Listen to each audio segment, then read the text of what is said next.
Excuse me, I had a burp. I had to hold that in. This is Scott with Second and 01 Canine Life Coaching. Barney.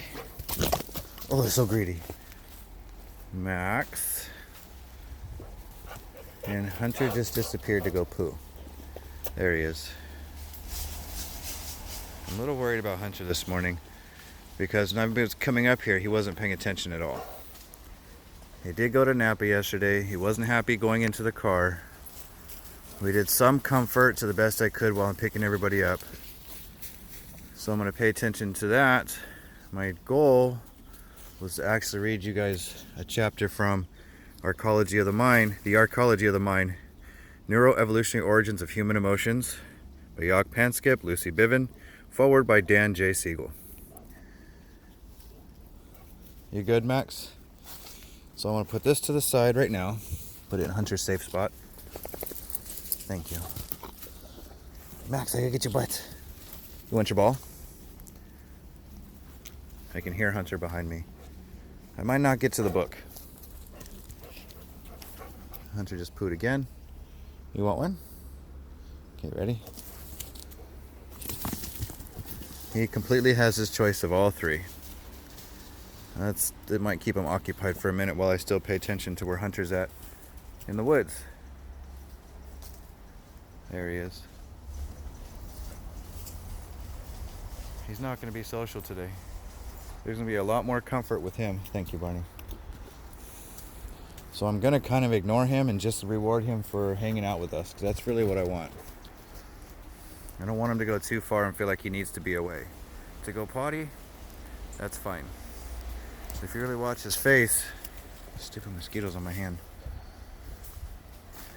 And he's taking a different path. He's being more exploratory, and usually when he does, he finds something. Oh, that was nice, Hunter. But he's back. Thanks. Oh, you missed. Oh, you missed it. You missed it. You good, Hunter? He came back, not as enthusiastically. What is that? Please don't pee on it. Thank you. Good boy. You want to help me go find a ball? Come on. Did you find him, Max?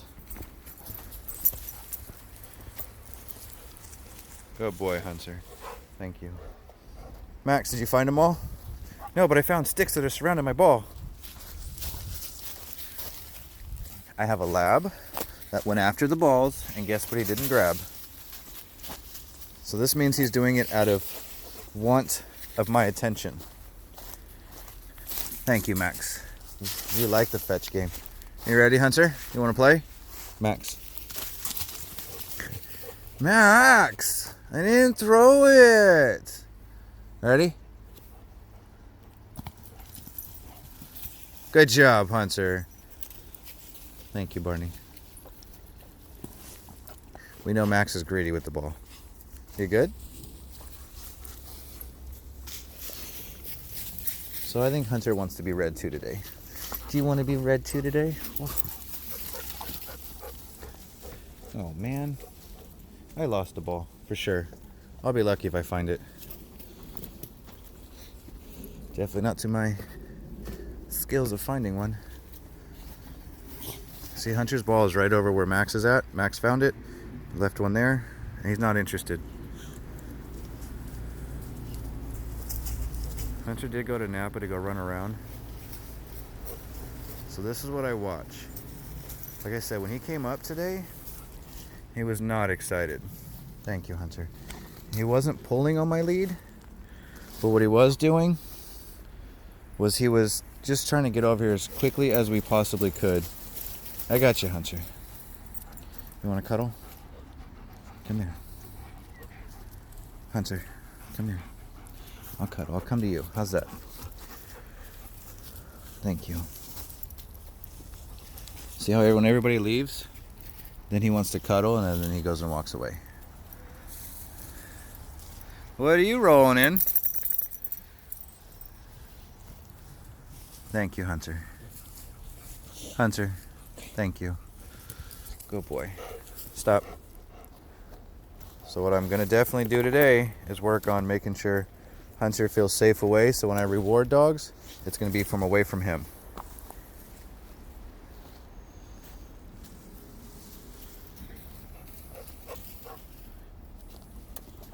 Thank you, Hunter. I just gave Hunter or Barney a treat. Max, did you lose it? I will get to my book. I just want everybody else to play for a minute. One. Hunter, catch. This is for you. Thank you. Hold on, Barney. You got it, Max? I thought he was going to get stuck. Thank you, Hunter. You let Max have them? You want to go back to the car? You want to put everybody away so we can go hang out by ourselves, don't you? Don't you? Yes, you do. That's why Hunter stopped and is actually getting attention. Are you going to go get him? Thank you, Barney.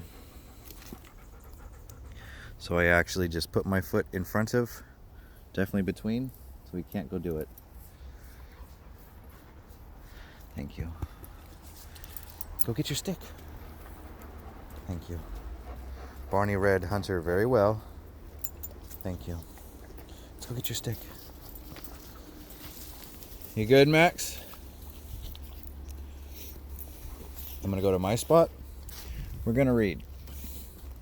If I can. Actually, I'm going to go up here. Remember I put that ball right there next to Barney. Yeah. Hunter's trying to leave. I got to watch out for that. So I'm going to use this as a table. Again, the Archeology of the Mind, Neuroevolutionary Origins of Human Emotions. Jock Panskip and Lucy Bivens, forward by Dan J. Siegel. But I'm going to skip ahead just for a minute because there's something that I find fun. I'm going to read this chapter here. The triangulation of studies of brain, mind, and behavior.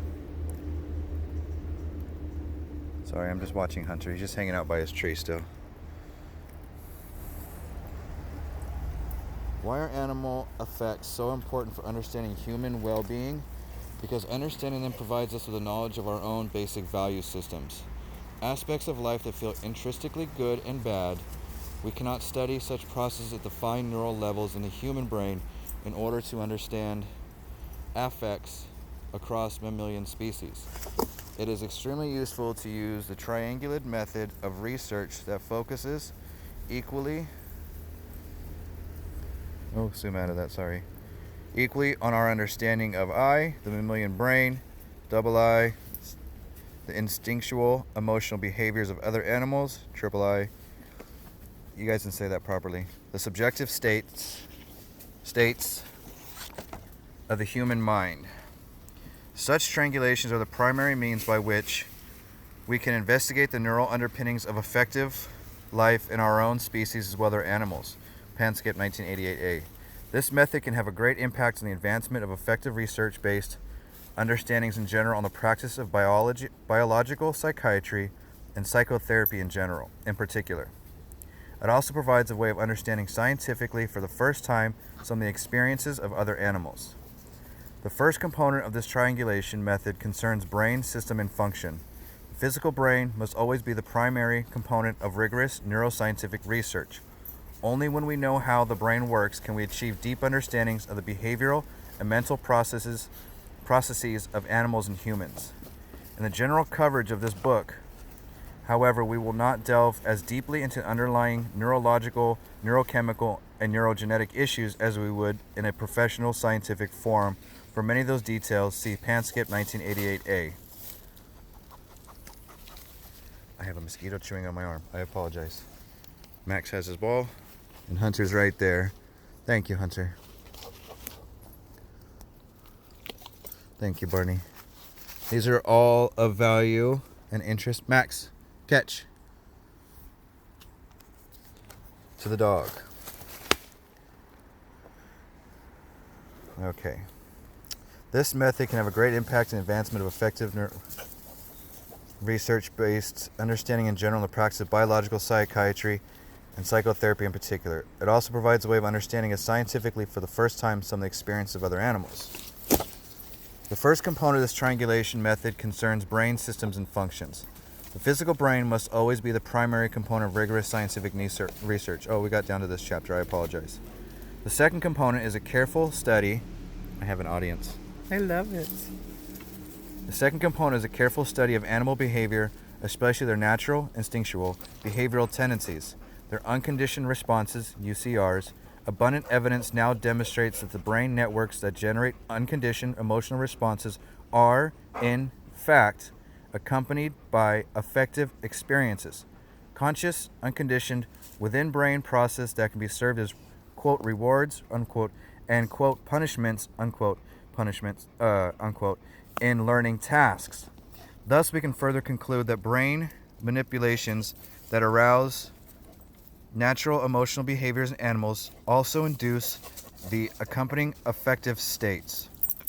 Of course, the brain could have built in other ways, but the now well-established correspondence between raw emotional affects and instinctual behavior expressions adequately demonstrate that affective experience is part and parcel of emotional arousal in all animals and probably most vertebrates. The third component is psychological analysis. Thank you, Hunter. Which preeminently includes human verbal self-reports about affective experiences. Human beings can talk about their feelings at great length. So if a given brain manipulation produces emotional behavior in animals, and if human beings describe related affective experiences when they are stimulated in similar brain regions, and then this complements the animal observations. Also, since there are abundant ways to determine whether animals are feeling something by their tendencies to avoid or pursue persistent states of their nervous systems, we can at least be confident that they actually do have desirable and undesirable mental experiences. For instance, we can experimentally, quote, ask animals whether they will work for or avoid certain brain manipulations, such as applying electrical stimulation to specific brain regions, or whether they will return or to avoid places where they had such brain manipulations. The response provide the answers we seek. I have a mosquito on my eye. Darn it, sorry. We seek, especially when viewed alongside the verbal self-reports that humans in similar situations can provide. So that's all brain stuff that they've figured out. When you say I'm sad, we know where in the brain that comes from and why it is based on your experience and where your brain works. Thank you, Barney.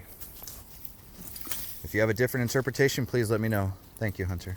Max, catch. In sum, the present most compelling knowledge about how emotional feelings and other affects are organized in the mammalian brain comes from the direct manipulation of specific brain systems. Although we cannot ask the experimental animal about the precise quality of their experiences if their experimentally induced emotional behaviors are distinct. And humans report distinct emotional experiences when similarly aroused. We have prima facie, I probably said that wrong, evidence for a more resolved affective infrastructure of the brain than the simple global positive and negative effects espoused by many psychologists. We can also devise discrimination tests in animals to determine whether they distinguish certain feelings. Stutz, 1974. But that field of inquiry has barely begun. And that was 1974. Jock Panskev's been doing this for so many years. Researching cross species. It's fun. So I will continue more with that later on. I'm already at 13-minute mark. My captive audience is probably bored. Thank you, Barney. You're so interested in everything I do. Hunter. Thank you. Max. Thank you. So my captive audience needs to go play. They need to interact and need my attention. Well, not so much Max. Barney does. So what I'm going to do is I'm going to put my book down in a safe spot so I know I can get to it later. And I won't forget it. Probably somewhere it's not peed on. Tell me your thoughts on that. What I'm going to do now is I'm going to play. I could get you? I could get you? Can I get you? I could get you. Hunter, you want to play too? Oh, you took Max's ball. Hunter's saying he's done. Max, I got one. Come here. Hunter stole Max's ball. Max, you want to help me? Thank you, Max. Ready? Oh, there's the other ball. I found it. Yay. Ha ha, Hunter. Let's go get Hunter. Let's go get your ball. Are you gonna get my book? You like that? Stay. You're not gonna stay. Good. Hunter. Thank you. I got a picture of it from the backside. Good job. You gonna get my book? You can't get my... Hunter. Hunter. Thank you. Let's go. You want something that I'm interested in so I can chase you to make you... I will get you anyways. It's my book. Stop. It's my book. It's my book. It's my book. It's my book. It's my book. It's my book. It's my book. It's my book. Barney, out. You're being vocal. You want my book? Barney, I got it. Thank you, Hunter. Wait. Hold on. Let me zoom out. I gotta protect my book.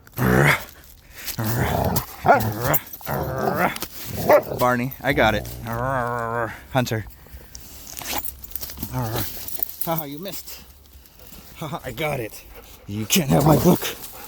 You can't have my book. You can't have my book. I got my book. Yeah, you're not getting my book. You're not. Is that what you want to do my interactions for? Yeah, you can't have that. You can't grab it. Good job.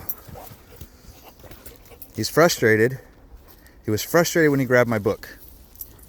But guess what? He wanted to play and interact because he needs attention. All right, Max. Last one. This is exactly what he does to every other dog. And because I had something of value, he took Max's thing of value and tried to run with it. He took my thing of value and wanted to run with it. All right, Hunter, you want to help me find the ball? Come on. Max, want to help me find the ball? Thank you. Is it here? No. Max, let's go find the ball. Hunter, you want to find it?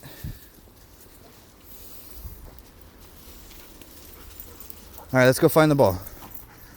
I think they're both down here. My book is safe, you little monster. You monster. Yeah, where is it? I got it. I got my book. You can't have my book. You can't have my book. You can't have it. You can't have it. You can't have it. You got the... Oh, you missed it. Ah, you gotta get it. I found two, and I think my third one is over here. There it is, right there. Ah, you found... Max, almost. There you go. You got it. Good boy. Go get it. It's my stick.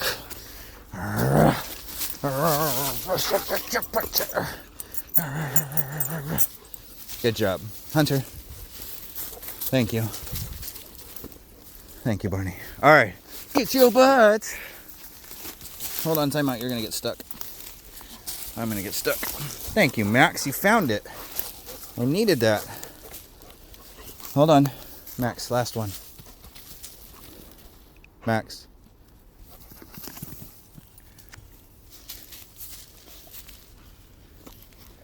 Oh, Hunter. All right, Max. Come on. Let's go get him. Oh, 1, 2, 3. Thank you, Max. We're going to go get some water. Thank you. All right. We're done. 1, 2, 3. Ouch! I slid on Hunter's stick. You guys ready? Come on. Excuse me. Thank you, Hunter. Why do dogs do bad behaviors? Why are they going after your stuff? Because they're trying to tell you they need something. Hunter grabbed Max's ball and said, I'm done playing, but I'm going to make you chase me until somebody says, Hunter, knock it off. It's not what I do. I know you're in a play state of mind and you need something else. So we're going to play what you think is necessary. And it builds frustration, yes. But then you take care of the dog's needs. See, Hunter's willing to come with us. Ready? This is Scott with Second and No One. I can't walk and hold the camera and my book at the same time and hand out treats. I'm not that talented. When they all get over here, see, Hunter's still willing to listen. He just doesn't want to be around everybody else at the moment. Thank you. Thank you. And the others really fully haven't figured that out. Thank you, Hunter. So this is Scott with Second and No One Canine Life Coaching. If I could, I would leave Hunter here and come back and get him. But I can't. So we slowly walk back. We do things together, but they can still be independent. Thank you, Hunter. I know you're tired. Have a great day.